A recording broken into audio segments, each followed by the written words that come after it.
Oi, deusa! Começando mais um episódio com um convidado especial. Vocês já sabem que quando a gente está nesse cenário do Sesc Paládio, a gente tem uma convidada muito da Ilustre. E eu já falei que essa temporada tá surreal de convidada e a Babi vai apresentar a da vez.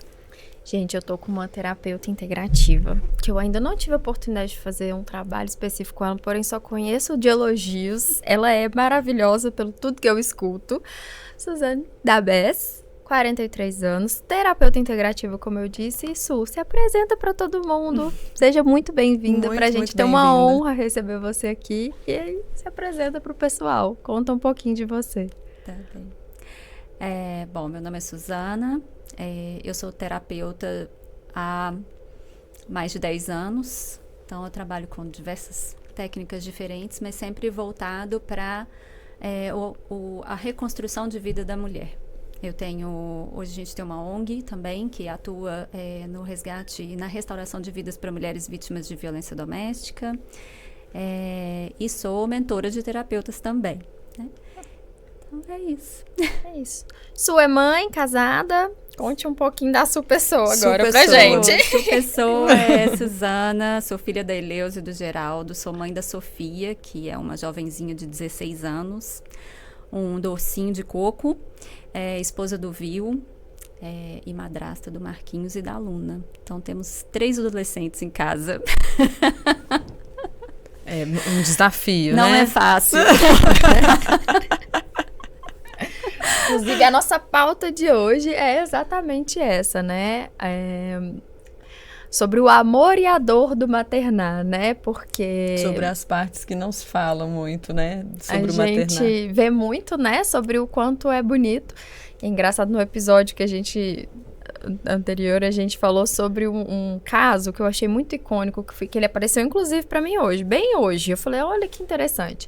De um rapaz de 21 anos que está processando os pais porque ele não queria ter nascido. Ele não pediu pra nascer, então ele não tem que trabalhar, ele não tem... Os pais têm que... Bancar ele, né? Porque quem quis foram os pais, não foi ele. Ele não quis.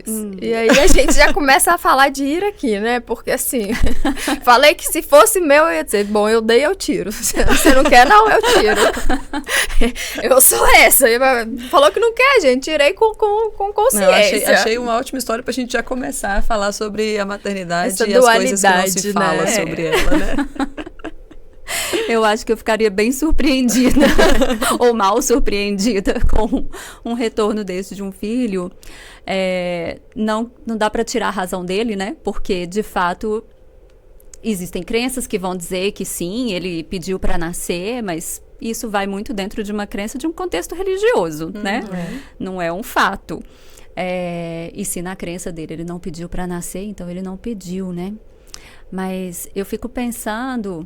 Como é para uma mãe, principalmente, ouvir isso, porque às vezes é fruto de uma gravidez não planejada, mas não por isso indesejada. Às vezes mas ainda assim está no mundo, né? Ainda assim criou, ainda assim alimentou e nem que tenha dado o básico, que é a sustentação, para que ele chegasse hoje nos 21 anos. Ele está vivo, né? Matar é errado, então a gente não pode matar as pessoas.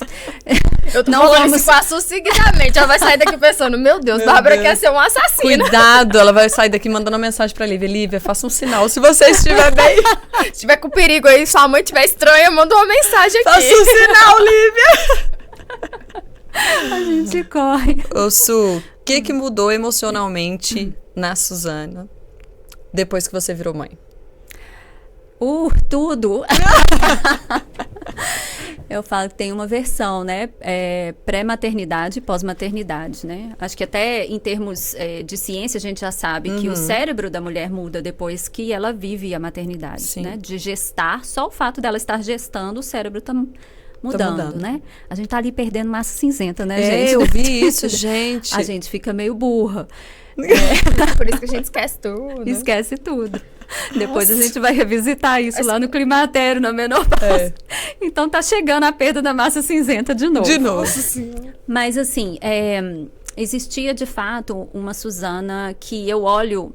A Suzana antes da Sofia, eu era uma pessoa que eu não conseguia reconhecer em mim a força emocional que eu reconheço em mim hoje. Ela estava lá, né? Ela estava lá nos momentos em que eu brigava, que eu batia boca, que eu queria ser a justiceira de tudo e resolver os problemas da humanidade. Mas não tinha junto disso maturidade, sabedoria, né? Então tinha um senso, que é algo da essência, que está aqui ainda, que eu consigo perceber. Mas a maternidade, ela trouxe, de fato, uma maturidade para que eu olhasse para essa força de uma outra forma.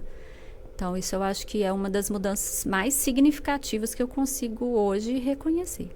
Sabe o que eu percebo em mim? É um altruísmo muito... O altruísmo por si só, ele já é muito forte, mas...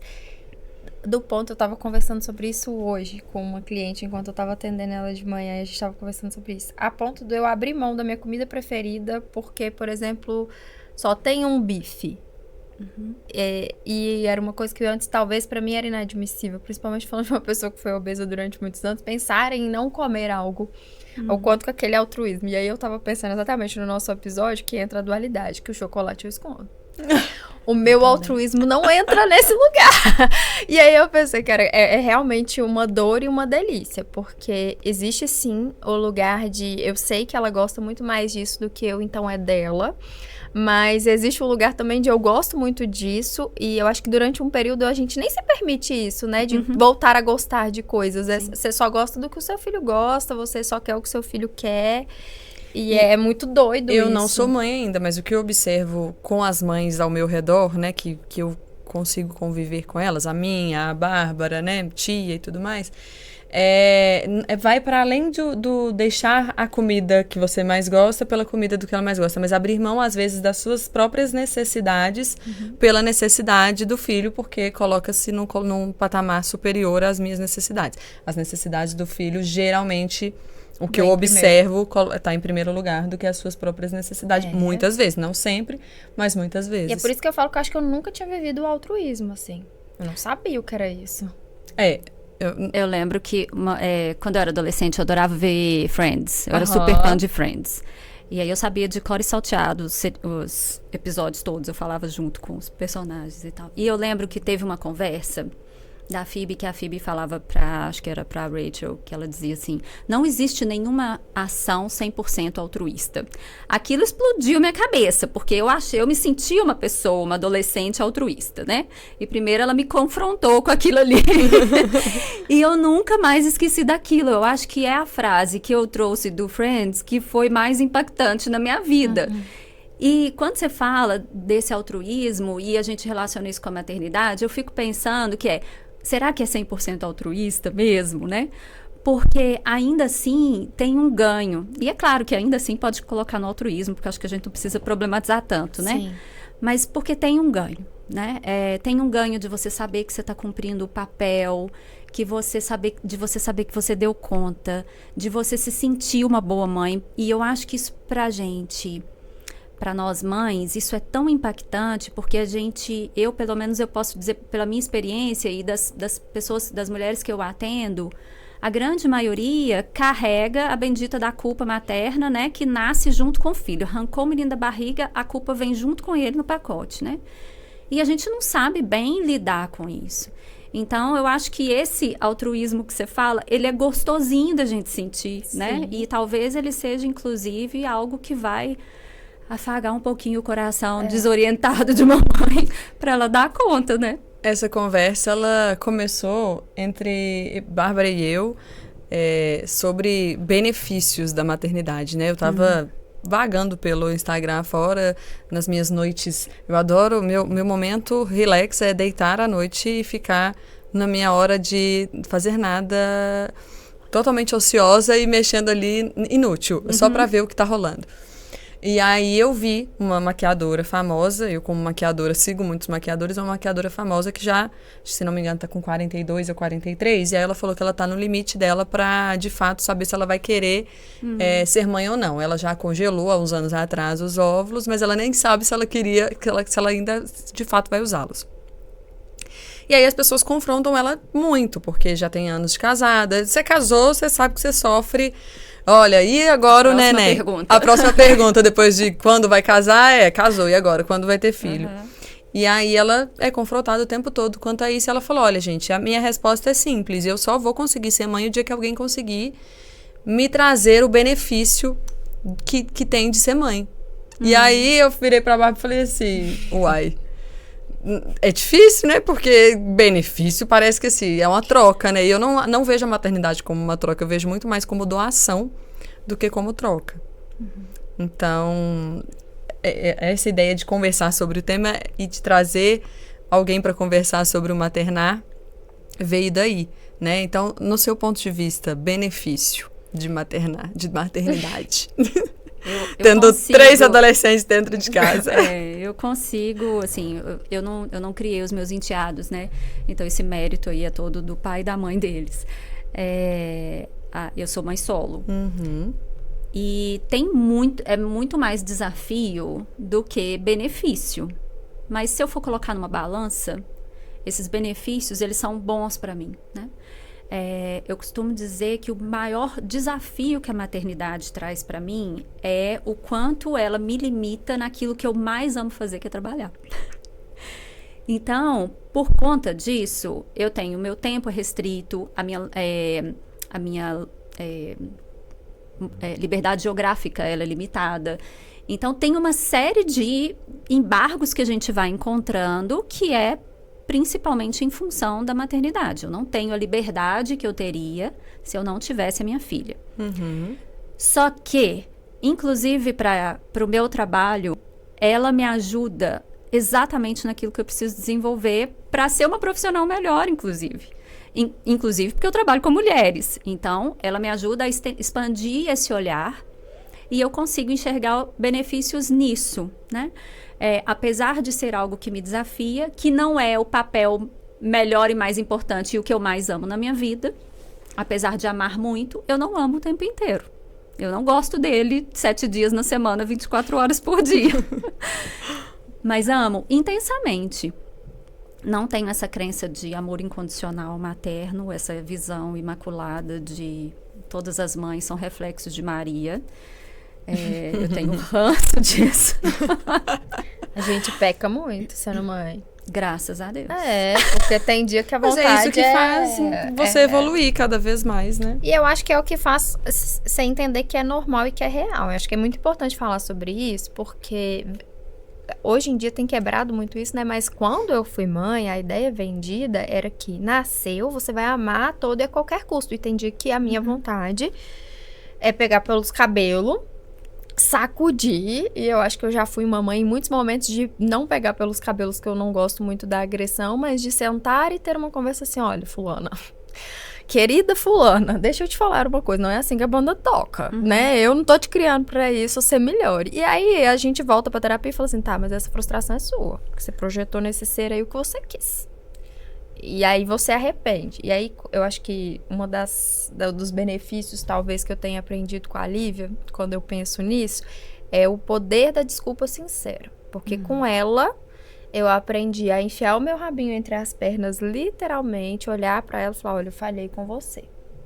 É isso, né?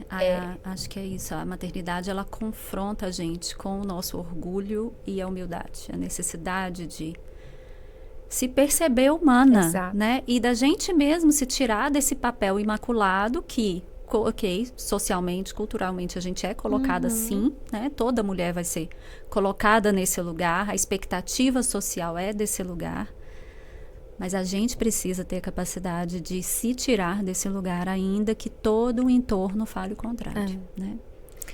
Porque eu reconhecer isso, porque eu lembro que a primeira vez que eu pedi desculpa pra ela era muito pequenininha. Então eu ajoelhei, falei, combinei uma coisa com você, eu não cumpri, me desculpa.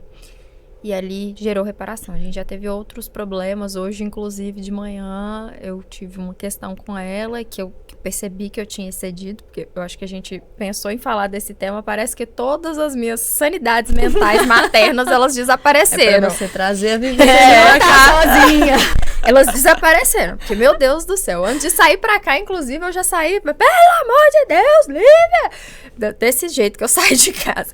Então, E aí, hoje de manhã, a gente teve uma questão pela manhã, e aí eu falei, olha, desculpa por isso, eu não queria que você tivesse passado por isso, não queria que você estivesse passando por isso, e aí ela falou, tudo bem, e eu reconheço o quanto que pra ela é valoroso entender que eu sei o momento em que eu falho, assim, então isso me faz muito bem, eu me sinto até mesmo nesse lugar que você trouxe do altruísmo, porque aí eu sinto que eu tô sendo uma boa mãe. Que eu, pelo menos, consigo mostrar pra ela que eu sou observa a sua humano. humanidade, né? Exato. E acho que isso, como exemplo, né? Porque mãe, de fato, é um espelho, um exemplo ali, né? Você está ensinando na prática como ser um ser humano. Eu acho que isso é muito válido, porque você está ensinando a ser humana de verdade, com as suas falhas, mostrando que é normal ter suas sombras, suas falhas. Até mesmo para ela não buscar a perfeição nela mesma. Pra não ficar, né, nesse lugar de perfeccionismo mesmo. Gente, eu tenho uma história disso, posso contar? Pode.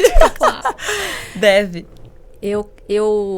Quando eu tive a Sofia, eu tenho certeza que eu tinha essa ideia da mãe sagrada, sabe? E eu me colocava nesse pedestal que foi cruel pra mim.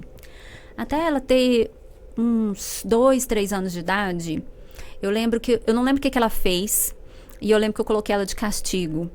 E aí, ela chorou muito, assim. E a moça que trabalhava comigo lá em casa, ela foi de uma sabedoria que ela me deu, assim, 50 tapas de luva na minha cara. E me desceu, né, da minha arrogância. E falou comigo assim, mas eu acho que você tá errada. E eu, como assim tô errada?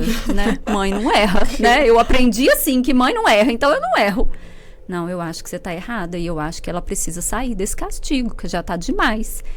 E você precisa pedir desculpa pra ela. Como assim pedir desculpa pra ela? Eu não vou pedir desculpa pra minha filha. Aí ela, como assim não vai pedir? Eu sou mãe dela. E porque você é mãe dela, você não pede desculpa? Aí eu falei, você pede desculpa pra sua filha? Aí ela me respondeu, peço. Porque eu quero que ela entenda que a mãe dela erra. E eu quero que ela aprenda que ela também tem o direito de errar. Gente, naquela hora, eu sei que talvez esse dia, eu nunca tive a chance de falar isso pra essa moça. Talvez ela escute. Tomara que sim. Mas ela me deu a maior lição de maternidade que eu pude ter na minha vida. E ela me transformou de uma forma que nunca mais eu fiz isso. Porque acho que ela tocou tão fundo no meu coração que naquele momento algo mudou. Sim, sabe a página virada? Foi uma página virada. E a partir dali, acabou, nunca mais. E aí, essa semana, Sofia teve uma discussão com a menina na escola. Né? A menina estava fazendo um barulho repetitivo e ela tem questões com repetição sonora e a sensibilidade. E ela foi ficando nervosa e ela pediu a menina para parar. E a menina não parava e ela continuava e a menina não parava. E por fim, ela levantou e gritou com a menina. E aí ela se espantou porque ela é muito pacífica, né? Ela dificilmente se exalta. Aí ela parou. Me desculpa, essa não sou eu. Eu fiquei nervosa, mas eu não tinha o direito de te tratar assim. Me desculpa, por favor. Eu falei com ela que o problema dela foi que ela pediu 50 mil desculpas pra menina e uma só já bastava. Mas veja, aí quando ela trouxe pra mim, ela disse pra mim assim, algo que eu vou chorar. Pode chorar. Ela faz falou parte assim, também aí, ó. mamãe, você me ensinou que quando você erra, você pede desculpa. E eu não tive medo de pedir desculpa para ela. E aquilo para mim foi tão impactante porque foi exatamente o que essa moça me ensinou lá atrás. E que se eu não tivesse ouvido isso naquele dia, ela não teria essa referência. E que foi importante para ela, né? Para o desenvolvimento. Porque a criança aprende por ver, por prática, por referência, por espelho, né? A criança aprende muito no exemplo, ponto, né? Eu errei com a Lívia, apesar de sempre pedir desculpa para ela. Quando ela era pequena, ela tinha uma mania muito grande de pedir desculpa, mas fazer o mesmo erro. E eu, nobre senhora que achava que era melhor do que qualquer pessoa, falava com ela assim, não adianta nada você pedir desculpa, se amanhã você vai fazer a mesma coisa e errar. Então você tem que reconhecer que você está me pedindo desculpa e que o seu erro é válido de você melhorar. Aí hoje ela tem um bloqueio. Ela, pra pedir desculpa, ela dá uma engasgada, mas eu acho que é porque ela tem medo dela errar de novo. Ela justifica. Ela tem medo de errar de novo e aí ela já pensa exatamente nessa fala que eu repeti pra ela, muito complexo.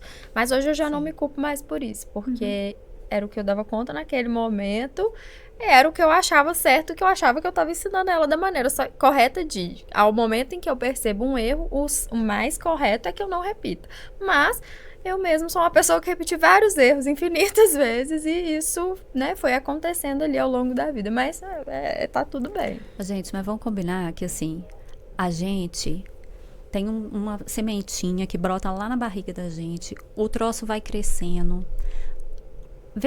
É difícil a gente desconstruir essa ideia de que a gente realmente não é um ser tão fodástico assim, Sim. porque de fato né? Na prática, que a gente olhar para o simbolismo da coisa, do maternar, é uma potência que não tem. Gente, o homem nunca vai saber o que é isso. Porque você é capaz de criar uma outra vida dentro de você sem se autodestruir. Botar essa vida para fora, alimentar essa vida, fazer esse bichinho crescer até virar um adulto funcional aí no mundo. Então, é muita potência. E eu acho que esbarrar nesses lugares, né, de que a gente...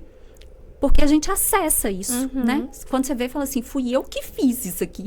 Dentro de mim eu fiz, né? Criei coração, eu criei intestino, pulmão, olhinho, mãozinha.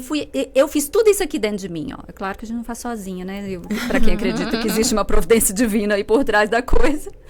Mas é isso, é a mulher que tá. O corpo da mulher é uma potência.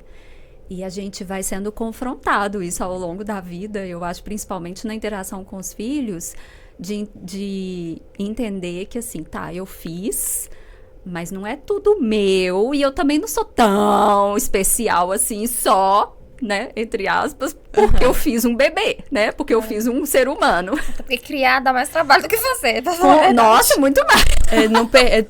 Porque acaba perdendo um pouco da humanidade da coisa ali, vira um ser imaculado mesmo, e aí voltar para essa humanidade confronta mesmo, né? Mas levando para o lado do benefício, eu acho que o que eu observo, né, nas relações de mães que eu tenho e que eu convivo, é de fato o benefício pessoal, o crescimento pessoal, porque é impressionante. Todas as mulheres em que eu pude ver sendo mãe, é lindo de ver o quanto cresceram enquanto pessoas, o quanto amadureceram, o quanto se tornaram pessoas ainda mais potentes. Então eu acho que se tem um benefício pra gente falar de tudo aí, além do amor, claro, que o amor é bem óbvio, né? A troca de amor ali, mas eu acho que é isso, é o crescimento. Não é bem óbvio, amiga.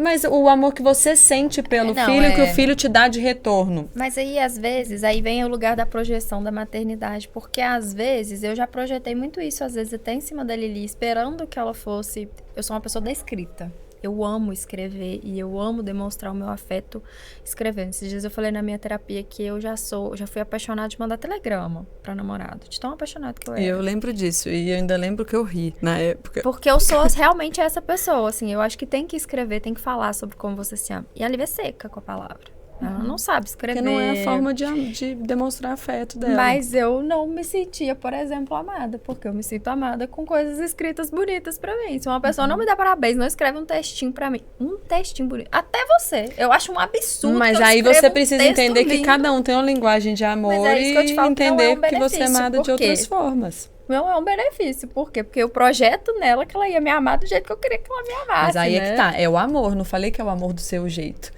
Por isso não dá pra falar que o meu benefício vem daí. E eu acho que o cuidado que a gente tem que ter com isso é não projetar em toda mãe uma necessidade de um amor.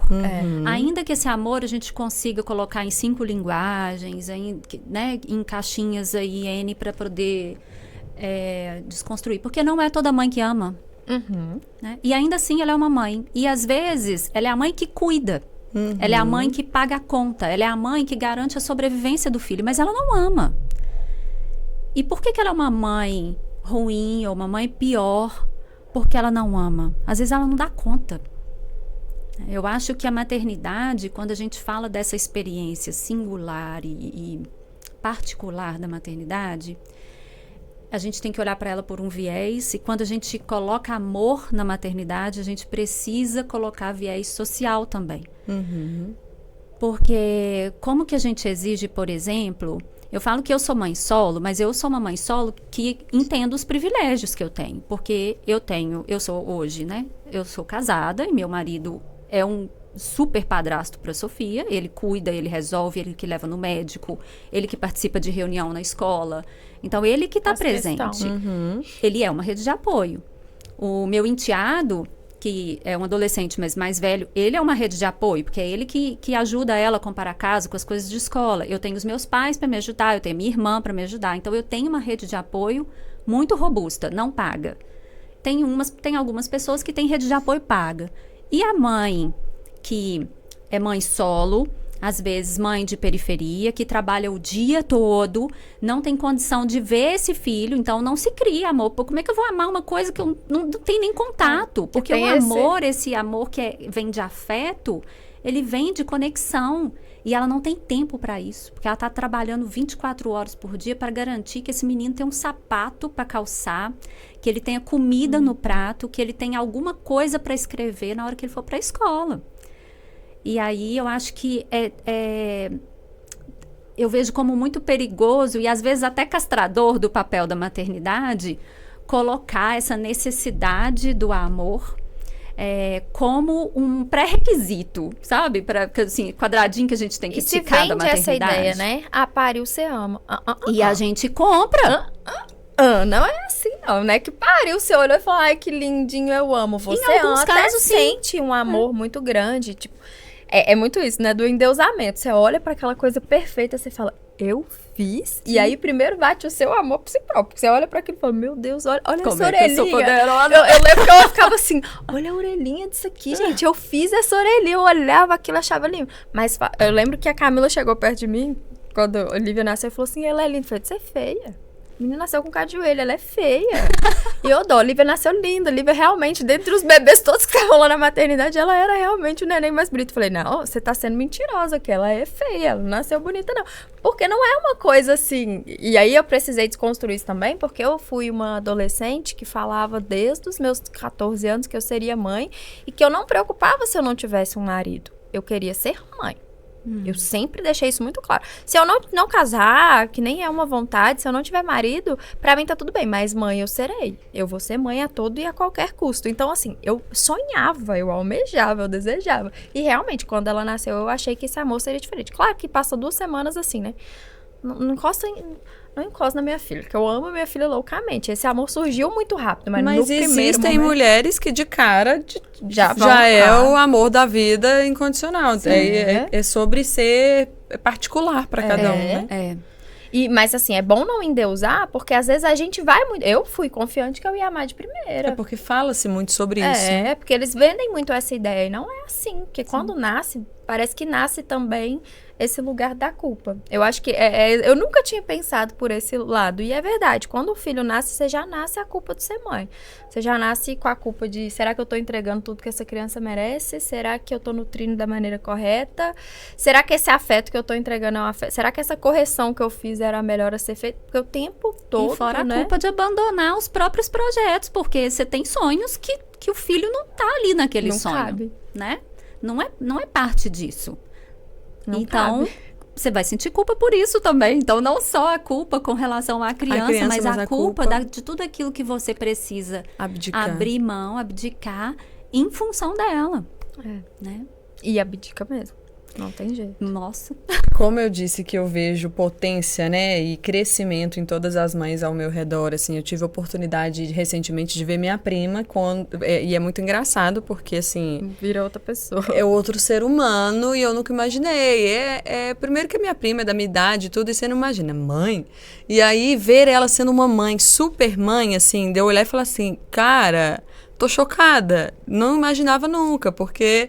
era uma outra pessoa, com outra personalidade, e se transformou. É muito bonito de ver essa transformação, esse crescimento pessoal mesmo. E aí eu queria perguntar, então, como mãe, o que você percebeu que ficou mais forte em você, que cresceu mais em você? Como mulher mesmo, não só necessariamente como mãe, mas como mulher. Eu acho que depois... isso de alguns anos para cá eu consigo perceber mais, assim. Mas quando a Sofia estava com uns 5, 6 anos de idade, foi o momento em que esse clique deu muito forte, que é, eu preciso me responsabilizar pela minha vida. Né? Acho que eu saí um pouco do conto de fadas, né, da princesa, casa com o príncipe, que não tinha nada de príncipe, e vai ter filhinhos no castelo, e aquela vida encantada, e caí na real, e eu acho que encarar a realidade veio por causa dela. Né? Não através dela, mas por causa dela. Porque no momento em que eu me vi numa vida que eu falei assim, velho, se a minha filha chegar na minha idade e ela estiver vivendo isso, o que eu gostaria que ela fizesse, né? E aí, quando eu entendi a minha resposta, eu falei, então eu preciso fazer. Eu preciso tomar posse do desconforto de enfrentar essas decisões, essas escolhas. E eu fui percebendo isso cada vez mais presente na minha vida. No dia que eu mudei, né, que eu saí de casa e a gente alugou um apartamento e eu fui morar, éramos nós duas, né? Eu fui para um apartamento e eu não tinha nada no apartamento. Eu não tinha geladeira ainda, não tinha mesa, não tinha sofá, não tinha nada. E aí, eu sempre gostei muito do belo. Isso sempre fez muito sentido para mim, de trazer o belo para o dia a dia. E aí eu falei, tá, não é porque a gente não tem uma mesa que a gente não vai comer bonito, né? Então, eu coloquei uma caixa de papelão no chão e a gente sentou ali. Eu fiz lasanha da Sadia, porque a única coisa que eu tinha era o micro-ondas. Fiz lasanha da Sadia, a gente sentou, coloquei o pratinho. Eu tinha 2 pratos, que eu comprei um para mim e um para ela. E aí a gente sentou ali em cima de uma almofadinha com aquela mesa feita de papelão. E eu estava tão feliz, e ela estava tão feliz ali, e a gente estava tão inteira e assim, segura. Aquele foi o momento que eu posso entender que eu senti paz com a minha filha. E aí naquele momento isso foi logo no dia seguinte que eu tinha mudado. Aí passou um rapaz e bateu na janela do apartamento e falou assim, eu vi que você tá sozinha, se você precisar de ajuda para carregar alguma coisa, para instalar, eu moro no andar de cima, em tal apartamento, você pode ir lá e pedir para me ajudar. Ele foi super respeitoso. Sofia correu para a janela, ela pendurou na janela assim, e falou assim, a minha mãe consegue fazer tudo, ela é a mulher mais corajosa que eu conheço. Então, se ela precisar de carregar, ela vai dar conta. Eu hoje tento desconstruir isso dela, porque, né, a gente interdepende, não precisa ser tão independente assim. Mas naquele momento, para mim, ela espelhou de volta esse movimento que eu tinha feito. É como se naquele momento ela estivesse batendo um carimbo, falando assim, você conseguiu. Uhum. Porque o que eu estava ensinando para ela ali é que ela pode ser corajosa e que coragem, ela não vem na ausência do medo. Ela vem por um amor muito grande que te movimenta a fazer algo fora da sua zona segura, que eu não gosto da palavra zona de conforto. Então, fora daquilo que é familiar. Esse resgate de uma potência que eu entendo que eu fiz por mim e fiz por ela, para que a gente estivesse num lugar que a gente pudesse dormir em paz, que eu pudesse sentir paz, que eu pudesse sentir segurança e que ela pudesse sentir também, fazer essa transição, para mim, foi uma das maiores conquistas que eu entendo que eu tive. E volta e meia, ela me coloca de novo para revisitar isso e entender o meu tamanho diante da vida e das escolhas que eu dou conta de fazer e que às vezes eu acho que eu não dou conta, né? E aí ela me lembra assim, mas você lembra que você é a pessoa mais corajosa que eu conheço? E aí eu vou conseguindo dar saltos cada vez maiores, assim, porque ela tá ali, né? E ela me lembra disso, independente do que ela fala, né? Só a presença dela me lembra disso. Eu vou falar por mim, então. Eu acho que a coisa que eu mais aprendi com a Lívia foi a sentir raiva. Eu fui uma pessoa que eu negava muito esse sentimento. Eu tinha pavor de sentir raiva, até porque sempre enxerguei a raiva como um descontrole. Sempre enxerguei a raiva como algo muito ruim, extremamente ruim. A raiva parecia pra mim uma coisa fora do normal.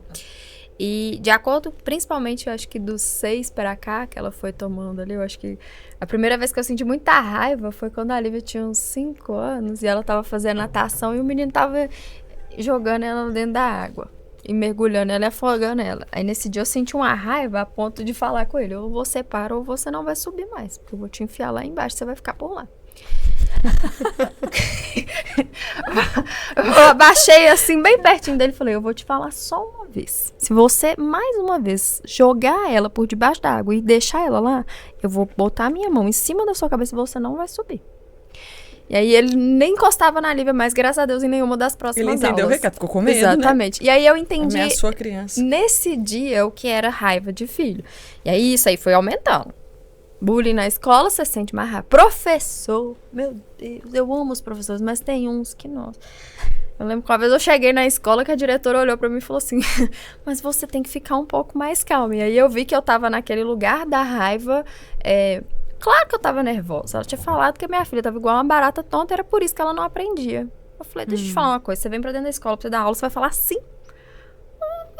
Você disse que você é psicopedagoga. Eu lembro que eu olhava pra ela e falei, que psicopedagoga da onde? Você formou aonde? Porque aquilo foi me dando uma raiva tão profunda. Porque a gente que trabalha com crença, você entende que aquilo ali instaura um problema, um programa gigante. O problema não era nem ela chamar a Lívia de barata tonta, era falar que por isso ela não aprende. Ou seja, tira da menina a comunicação que é dela, natural dela, e ainda fala que ela não tem capacidade de aprender por uma coisa que é dela. Aí eu já fiquei doida, e aí eu falei, cara, é surreal a raiva que a gente sente. E é de olhar, né? Você olha pro seu filho, você percebe que ele tá com uma configuração diferente da natural dele, o olho tá um pouquinho mais pra baixo, tá com uma cara triste, a raiva, ela instaura em você. O tom de voz, gente, a gente consegue. Aí ativa a leoa, né? A dona onça. Era uma raiva que eu não sentia. Então, assim, acho que a principal mudança que eu tive em relação à Lívia foi aprender a não ter medo da minha raiva. E entender que, às vezes, essa raiva, ela é, inclusive, necessária.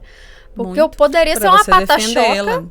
Porque eu sou pata-choca na maioria das vezes com muita coisa. E eu poderia ser essa pata-choca com ela. Poderia ter sido essa pata-choca ali de simplesmente falar, minha filha, essa professora não sabe de nada, não. Não, pra ela fez muita diferença eu chegar atrasada no meu trabalho porque eu queria olhar no olho da professora.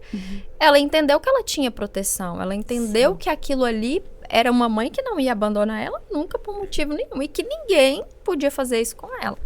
E isso me dá um conforto, porque todas as vezes que acontece um problema com ela, a Lívia não tem medo. Ela já chega até, às vezes vem até manhosa demais, assim, já com aquela vozinha ali pra cima de mim. Mas ela já sabe que eu vou virar o bicho. E ela sabe que ela ativa aquilo muito rápido. Porque aí é grupo de escola que eu já tô mandando mensagem, já xingando, é áudio de 5 minutos que eu mando. Mas ela aprendeu. Ela aprendeu que é assim que a mãe dela funciona, na raiva. A Sofia costuma dizer assim, falei assim, não, olha, não faz assim porque você não conhece a minha mãe. Exatamente. Ela parece boazinha e ela parece calma. Mas ela não é. Mas ela não é. Mas aí entra a raiva pra defender a cria, né? Aquela, é meu, eu tomo conta, não chega perto. Mas tem a raiva da própria cria também, que desperta, né? Tem a raiva da cria. Eu vivi um episódio com a Sofia que ele foi traumático pra mim, né? E toda vez que a Sofia, assim, se ela muda de terapeuta, muda de médico, eu conto esse caso. E aí eu tava uma vez conversando com a psiquiatra dela, né? E falei assim, nossa, porque, sabe, doutora, a Sofia, eu fiz isso e isso e isso com ela. Eu vou contar pra vocês o caso. E ela fala assim, Suzana, esse trauma é seu. A Sofia não tá nem aí pra isso. E ela, de fato, ela conta o caso morrendo de rir. Foi uma época que eu tava doente, eu não sabia, eu estava com depressão, eu não fazia ideia de que eu estava com depressão e eu estava completamente alheia, assim, né? Eu andava na vida como, assim, parece que eu estava sendo dominada por um controle remoto. Alguém estava no comando e essa pessoa não era eu. E aí eu lembro que eu não consigo lembrar o que ela estava fazendo. Eu lembro que eu estava no escritório, o escritório era do lado do quarto dela, e ela estava fazendo alguma coisa que eu tinha chamado a atenção dela. Isso é tudo que eu lembro. E a próxima cena que eu lembro, eu estava... Sério, gente, eu tenho pavor dessa história, assim, contar isso é muito... Eu nunca contei isso.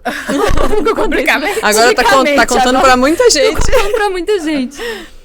Mas já que a gente tá falando de ira e de maternidade, eu acho justo, né, trazer isso. Que não sair do lugar eu mesma da Imaculada, né? A próxima cena que eu me lembro, eu estava com uma bola, que ela tinha aquelas bolas de parque coloridas, sabe? Uma bola roxa na mão e uma tesoura na outra. E a bola estava furada. E aí, a Sofia lá embaixo, olhando pra mim assim, com aquela carinha mais mansa do mundo.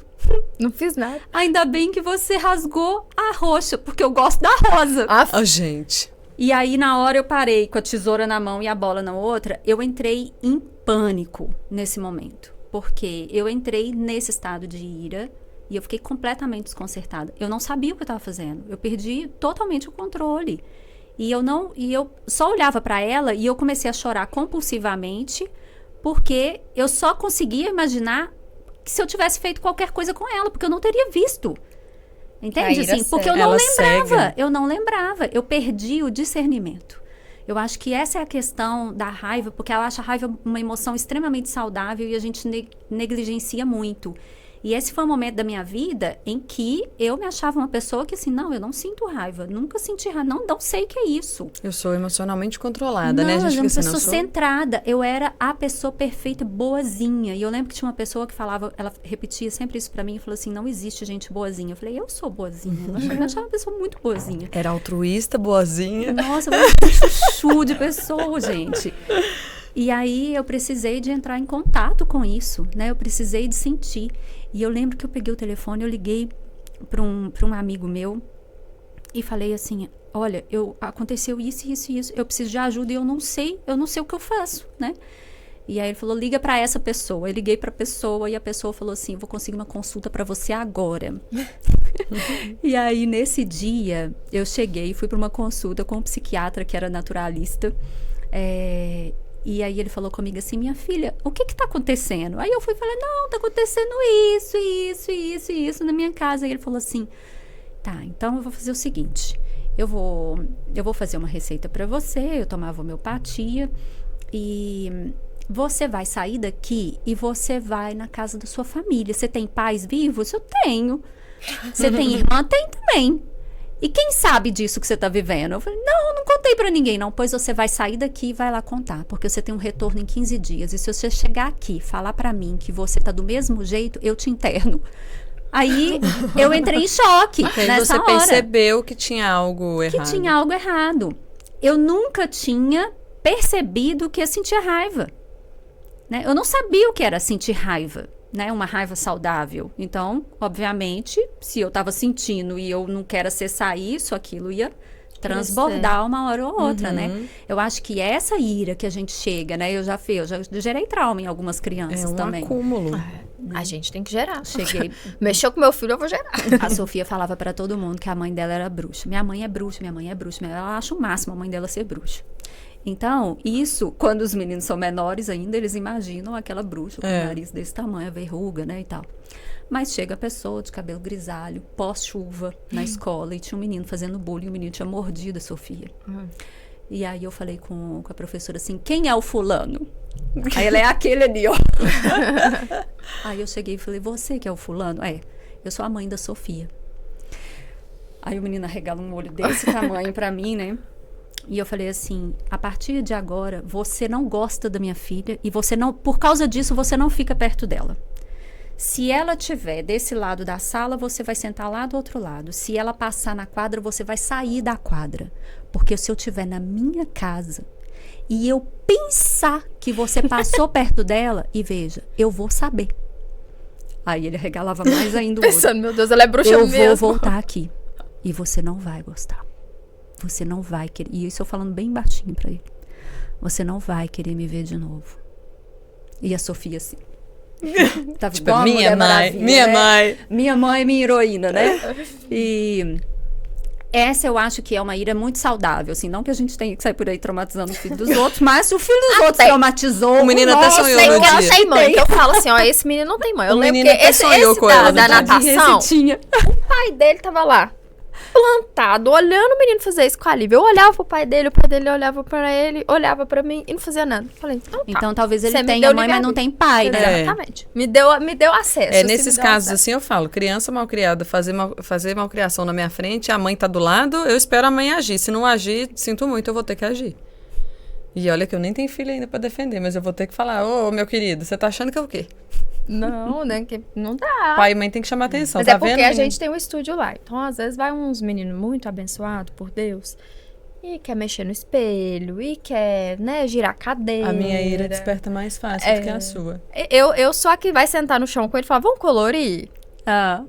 Eu sou assim, eu sento, eu brinco, falo, não, vamos fazer assim, a tia vai brincar com você. A Andriele já olha assim, o olho da Andriele, ela eu já saio de perto e deixo pra ela, mas aí deixa eu contar um caso, então, eu posso contar isso publicamente, não tem problema, porque a Cat sabe disso, né?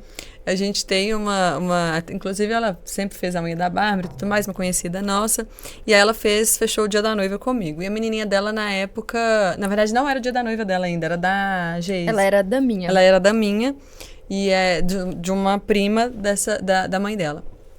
E ela era muito pequenininha. E aí, gente, ela era custosa. Pensa numa menina custosa, tinhosa, assim. De ser bem personalidade forte. Quer, não mexe no meu cabelo, não sei o quê. Só que tinha que arrumar, né? E aí eu mexo no cabelo dela, ela puxa a coroa de volta e desfaz o cabelo todo. Eu mexo de novo na paz do Senhor e ela te solta.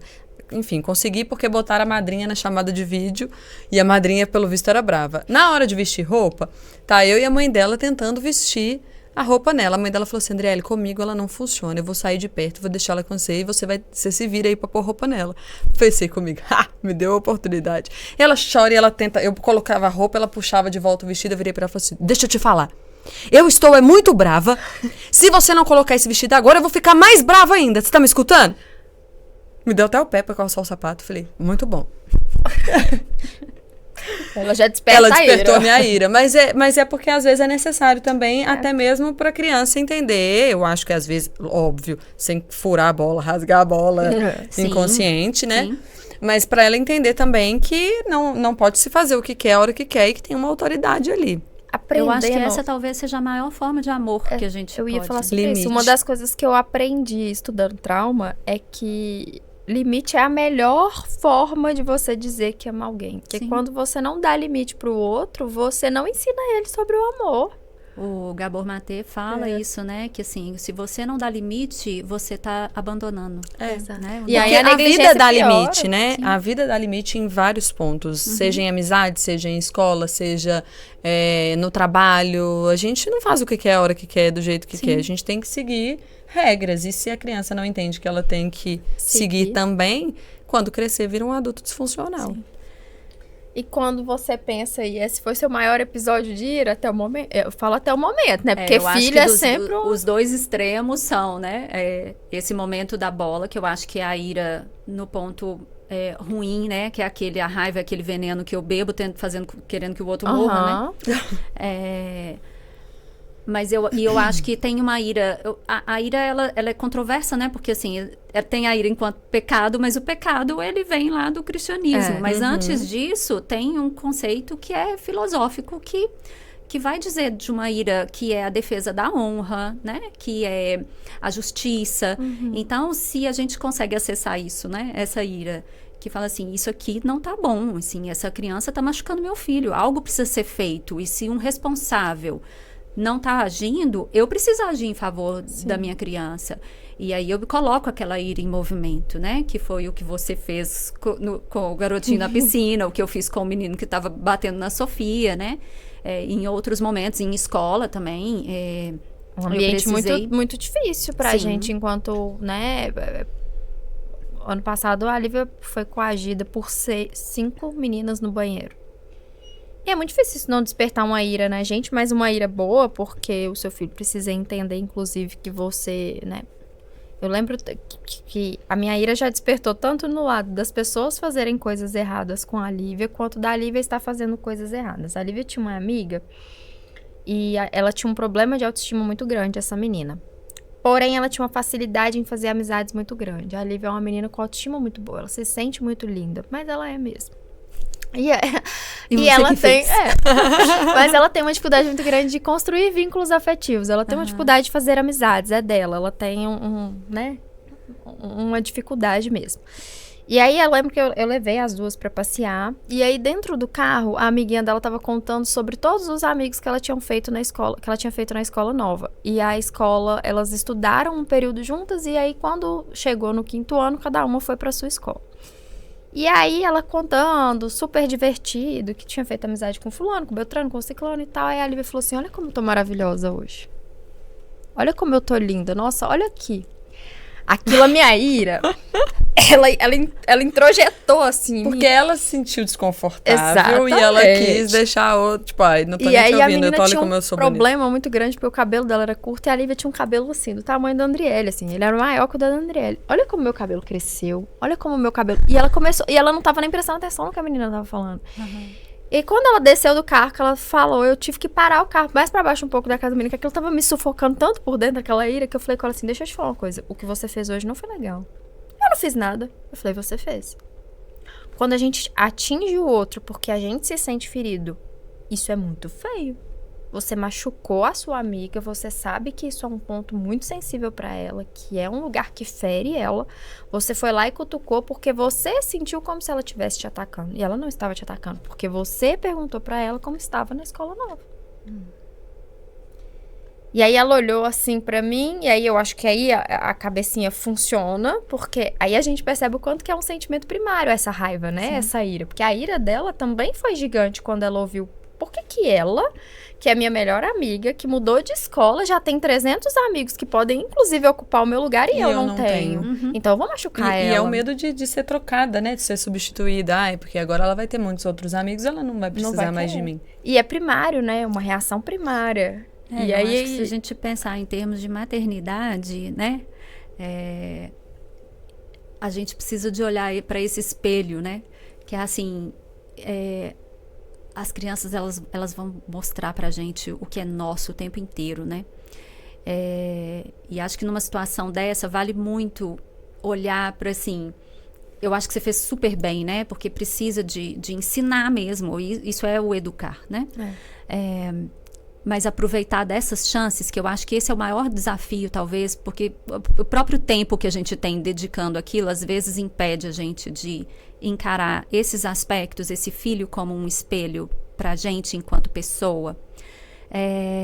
Que essa criança olhar e você falar assim, tá, qual que é a parte minha que tá ferida, ou que um dia foi ferida porque alguém não me ouviu, porque alguém julgou o que eu tinha conquistado como uma afronta, qual que é a parte de mim que está tentando se provar, né, mostrar o valor porque não está se sentindo aceita nesse ou naquele contexto, porque acho que era um pouco disso que ela estava falando também, né?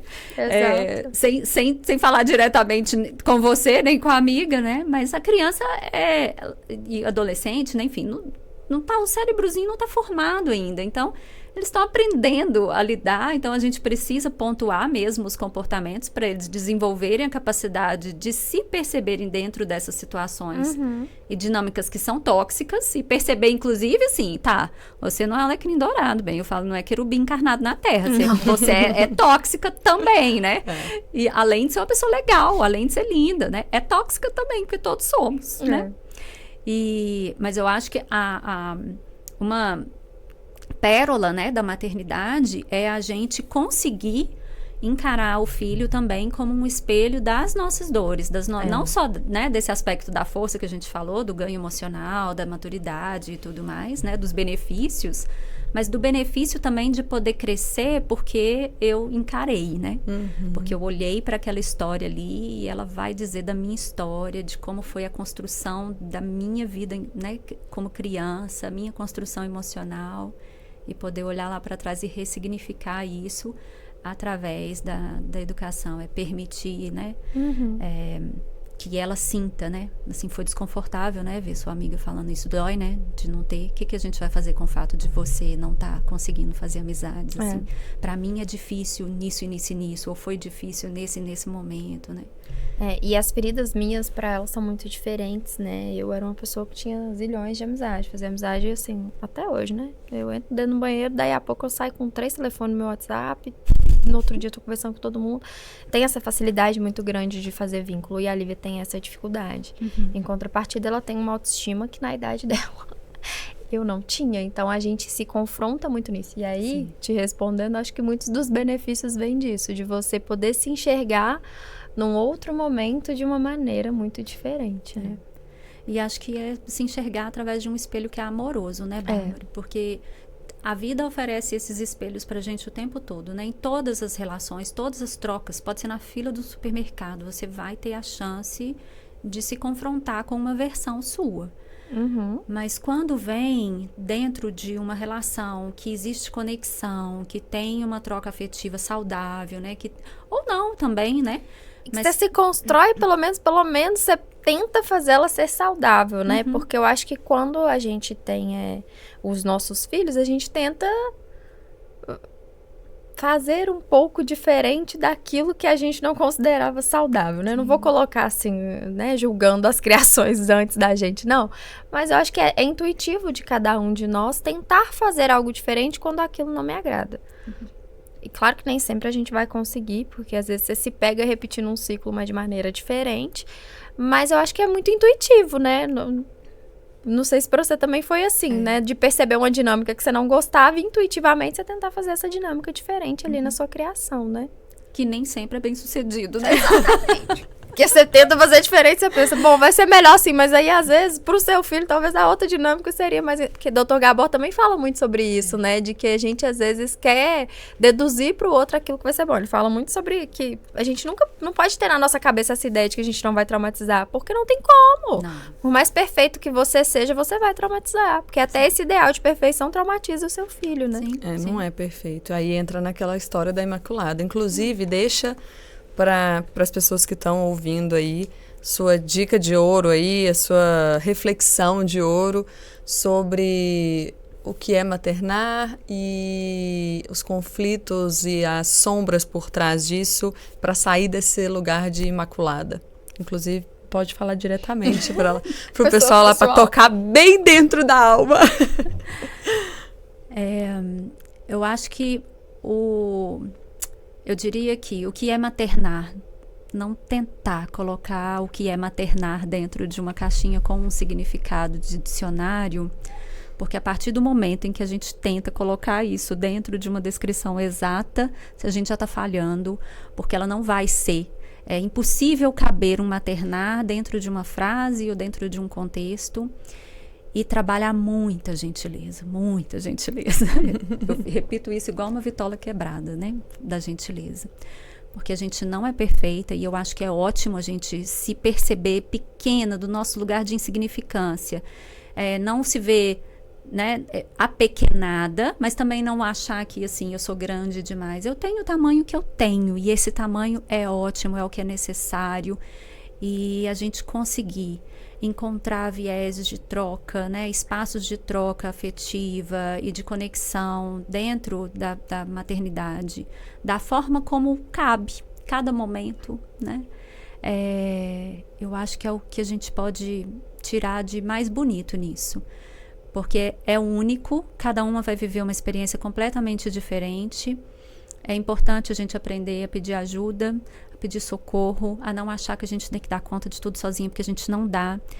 E nós, principalmente enquanto mulheres, eu acho que isso é muito importante da gente entender, é que a gente precisa formar redes, formar grupos, participar de grupos, porque ainda que essa maternidade seja vivenciada num contexto que é cruel e castrador, às vezes, com a mãe, a gente precisa, enquanto sociedade, através das conexões entre mulheres, construir caminhos melhores e mais equilibrados, mais justos e mais dignos para todas nós.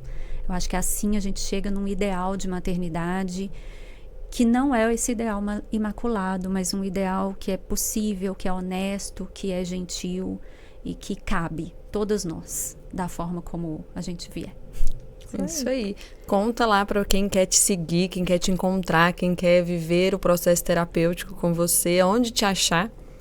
Tá, vocês me encontram no Instagram principalmente, no @SuzanaDaBess com 2 S no final, Suzana com Z. A gente deixa, né, o arroba na descrição. Arroba, né? Uhum.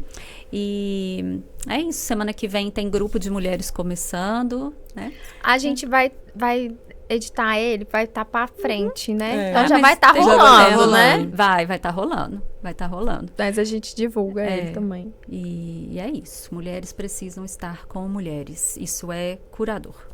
É mesmo. Muito obrigada por aceitar o nosso convite para vir conversar de uma maneira tão franca sobre a maternidade, viu? E a gente tem um presente especial que para bonito. você. Pode abrir agora? Pode, é um presente nosso, né? Ah, que e dos lindo. nossos parceiros. Que Então, capricho. E eu aqui falando que eu gosto do belo. tá vendo? Aí é Aí para vem com poder ficar fitinha, ainda mais achei bela lindo. aí. Então a gente tem aí dentro nossos parceiros Versani Cosméticos, que super apoia o nosso trabalho, que é um produto que tá sempre... A gente está sempre usando. Pra te deixar mais cheirosa. Tem a Ai, 3 gosto. Cosméticos com batom e gloss pra você ficar ainda mais bonita. Esse a gente é que fez. nosso, Ai, que é que um delícia. banho terapêutico. Ai, que delícia, amo. Pra você cuidar da energia também, que isso deixa a gente mais bela. Por favor, né? E tem a NutriShape pra fazer o skincare aí. A NutriShape cuida da nossa pele aí. Que maravilhoso. Há anos é um dermocosmético sensacional, você vai amar. Nossa, Hidratante. quantas coisas. Hidratante da Araújo vai ter um Vilane. prejuízo aqui mesmo. Esse é sprayzinho? A Nosso gente que também. fez, Que delícia. Esse é de proteção, pra você usar aí nos seus atendimentos. O escalda-pés. Escalda-pés. Nosso também. Gosto demais. Semana que vem minha menstruação chega e faço É o bastante momento aí, ó. escalda-pés. Gloss e batom da 3 Cosméticos, Tá que na minha inclusive paleta. nós estamos usando. A gente não tira 3 da face. Nossa Que beleza lindo. assinada por eles. Olha que Maquiagem super durável. Aí, tá vendo? Tá na sua paleta. Muito combinando. E um E perfuminho. perfume que Body delícia. Splash da Versani. Inclusive, eu tô usando esse daí especificamente Nossa, mandarina hoje. com jasmim. Isso deve ser delicioso. demais. Delicioso. Obrigada, menina. Nós que agradecemos. Obrigada, adorei o mimo. O mimo não, um presentão. É nossa forma de agradecer a sua presença aqui, enriquecendo tanto o nosso podcast e trazendo tanto conhecimento, tanta troca para quem está assistindo. Eu acho que hoje foi um abraço na alma das mães. Talvez pra você que tá pensando aí nos benefícios, você fique ainda mais em dúvida, mas olha, vale muito a pena. Ser mãe vale muito a pena. É difícil explicar pra quem não é ainda, mas é algo que vai te transformar de uma maneira gigantesca. Então, viva a sua experiência, mas se você tem muita dúvida, talvez não tenha mesmo não. Respeite o seu espaço também, que não te faz menos mulher não querer ter filho. Muito Vai pelo maternar contrário. sonhos, maternar projetos. Tem muitas coisas que a Vai gente pode maternar a maternar. si própria muitas vezes, Sim. né? E tá tudo certo. O mais importante é você se sentir amada e acolhida e vista por si própria. Esse é o ponto essencial. E muito obrigada por mais esse episódio aqui com a gente. Obrigada, até o próximo. Beijo!